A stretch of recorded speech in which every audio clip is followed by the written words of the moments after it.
Reports from Ethiopia say the federal government has announced a unilateral ceasefire in Tigray, where conflict with regional forces have been raging for the past 8 months. Earlier, Tigrayan fighters reportedly took back the regional capital, Mekelle.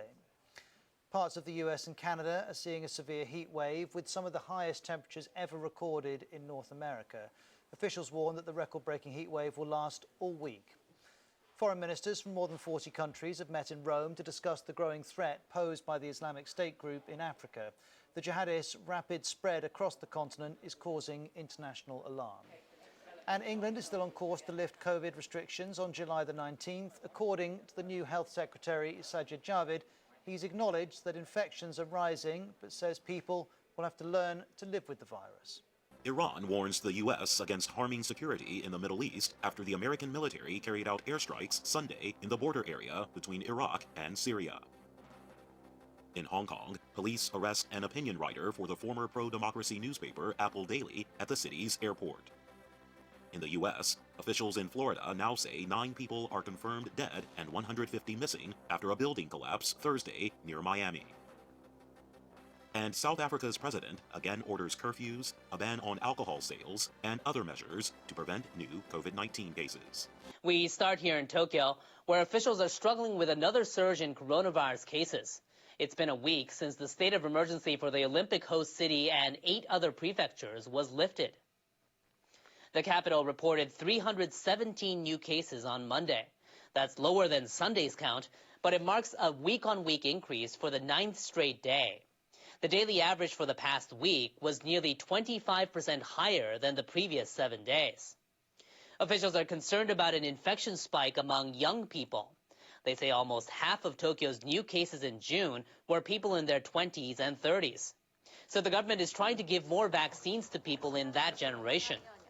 The minister in charge of the rollout visited a number of companies vaccinating young people, including an entertainment agency. It started giving shots to its performers, employees, and their families. I hope to provide security and safety to our fans who come to see us.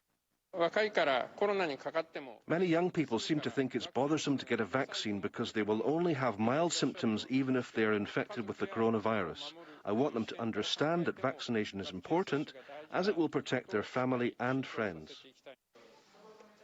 So far, more than 10% of Japan's population, mostly seniors and frontline workers, have received a second dose. The government wants to finish giving shots to anyone who wants them by November. Another urgent issue is the quarantine for overseas visitors ahead of the Tokyo Olympics, which will kick off in 3 weeks. Health officials have been on alert since 2 members of the Uganda delegation tested positive after arriving in Japan earlier this month. More than 30,000 athletes and officials are expected to arrive at Narita Airport near Tokyo. Airport officials say they'll launch new measures on Thursday to fully separate Olympic visitors from other passengers. Athletes and officials will use special lanes for quarantine, immigration, and customs procedures. Athletes have to be tested twice before entering Japan. They have to do that every day after entering the country. The government will also apply tough rules to restrict journalists and other officials from moving about and coming into contact with people in Japan. The country's chief cabinet secretary said the government is considering new requirements for those coming from countries where the more contagious Delta variant is widespread. The variant was first identified in India.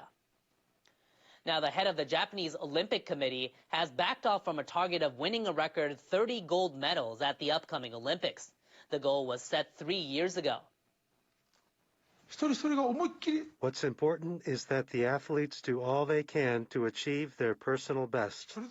I'll be happy if they aim for their dreams by believing in themselves and their teammates. Yamashita said Japan will not aim for its initial goal because the coronavirus pandemic has widely changed the basis for setting the target in 2018. He also said it's now difficult to determine how prepared top athletes from abroad are, partly because they've been unable to take part in international competitions. Meanwhile, NHK has learned Yamagata Ryota is likely to be the captain of Japan's national team. The sprinter set the national record for the men's 100-meter dash this month with a time of 9.95 seconds.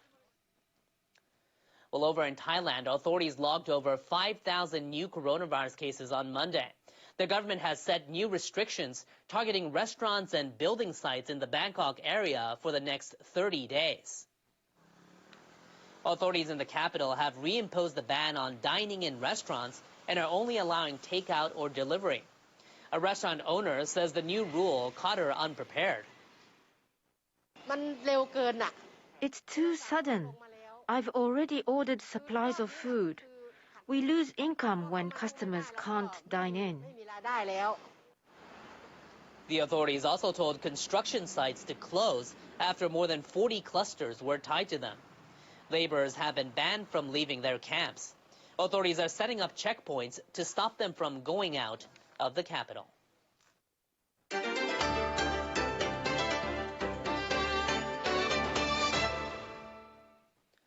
A senior member of the Taliban says the group has been pushing the United States to honor a peace deal the two sides struck last year. In an exclusive interview with NHK, Suhail Shaheen said the Taliban have been negotiating with U.S. officials behind the scenes. He said Washington was meant to move toward the goals set in the accord within 3 months of the start of peace talks between the Taliban and the Afghan government. When the intra-Afghan negotiations start, after that, in 3 months, all our remaining prisoners will be released. And also, our members' removal from the blacklist will be completed. First, they should end this current phase and start a new chapter. On Friday, Afghan President Ashraf Ghani met U.S. President Joe Biden at the White House. Biden vowed to keep supporting Afghanistan's efforts for peace and stability after U.S. troops leave. Biden announced earlier this year all American troops would leave by September 11th, which is the 20th anniversary of the terrorist attacks on the U.S. Peace talks between the Taliban and Kabul began last September and have taken place intermittently, but they remain at loggerheads over political systems and ceasefire terms. The Taliban recently launched massive attacks in the northern city of Kunduz and elsewhere, expanding the areas under their control. The Islamic State militant group has also been carrying out acts of terrorism in the country. Afghan's ambassador to Japan told NHK the violence in his country is worsening and called for support from the international community.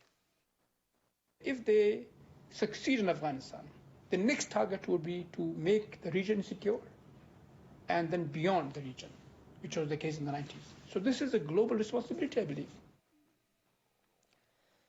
In other news, a district court in southwestern Japan has ordered the central government to pay damages to residents for fighter jet noise from an air self-defense force base in Miyazaki Prefecture. The Miyazaki District Court handed down the ruling on Monday in a lawsuit filed by 178 residents. The plaintiffs sought a nighttime and early morning flight ban at the Nyutabaru Air Base and compensation for past and future aircraft noise. Presiding Judge Odajima Yasuto ruled noise from the base has disrupted the sleep and daily lives of plaintiffs, but he did not say it caused health damage. Odajima also said the aircraft noise is beyond bearable and has caused residents to suffer mentally and worry about their health. He ordered the government to pay a total of about $1.1 million to 172 of the plaintiffs for past damage. The judge rejected a demand for compensation for future damage, saying it's not projected the same level of noise will continue. He also dismissed the demand for banning nighttime and early morning flights, citing the SDF's measures to reduce noise. The Secretary General of the Defense Council said they intend to appeal the ruling. Nishida Ryuji told reporters the ruling is unacceptable as it failed to acknowledge damage from nighttime and early morning aircraft noise and excluded some of the plaintiffs from compensation. He said they'll keep on fighting until future damage is acknowledged. The Defense Ministry says the order for compensation means the court did not accept its argument about past noise. The ministry also says it'll coordinate with the parties concerned to decide what actions to take. Japan's top government spokesperson says the country would respond appropriately if it obtains information indicating objects referred to as UFOs could affect its defense. Kato Katsunobu referred to a recent U.S. government report on UFOs. It said there have been more than 140 observations of what the government calls unidentified aerial phenomena since 2004, and the government has yet to determine exactly what they are. Japan makes it a rule to take an appropriate response if it gets information about any threat to national defense and security. This policy also applies to unidentified flying objects. Kato added he's unfortunately never encountered or sighted a UFO.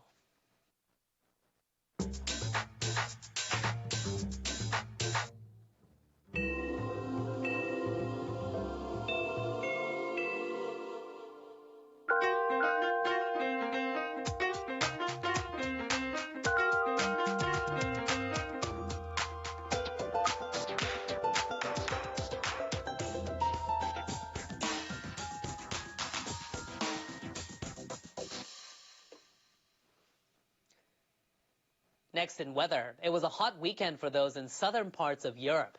Our meteorologist Jean Thoneau has the forecast for there and elsewhere in our World Weather Report.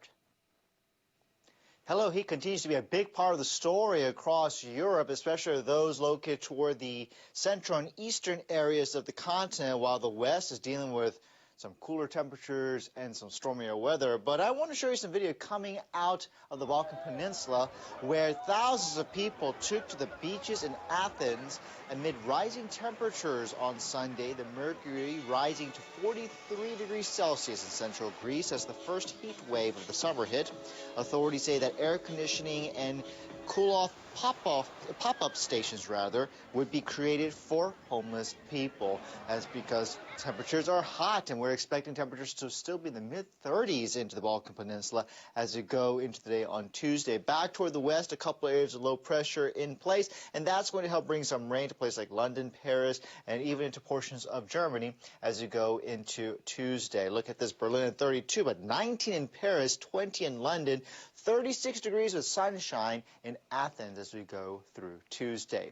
Meanwhile, across Japan, we're talking about more of a wet weather scenario as we go through Tuesday, as we have the rainy season front nearby with a low that's tracking along that particular frontal boundary. So you'll need your umbrella as we go through the day, looking at the possibility of seeing around 120 to 150 millimeters of rainfall in 24 hours into the southern areas of Kyushu down to the Amami Islands. Looking at some rain also really picking up into the eastern side of Japan, Tokyo. Looking at some wet weather as well. And we are looking at temperatures to still be in the mid-20s for daytime highs as we go throughout the next few days. Showers into Osaka with a high near 30. And then we're seeing a little bit of drier pattern as we go through Wednesday and Thursday. Broaden out the view, that same rainy pattern taking place from Taipei through Hong Kong. Thunderstorms into Chongqing. High is going to be around 29 as we go through the day on Tuesday. That's the forecast. Hope you have a good day wherever you are.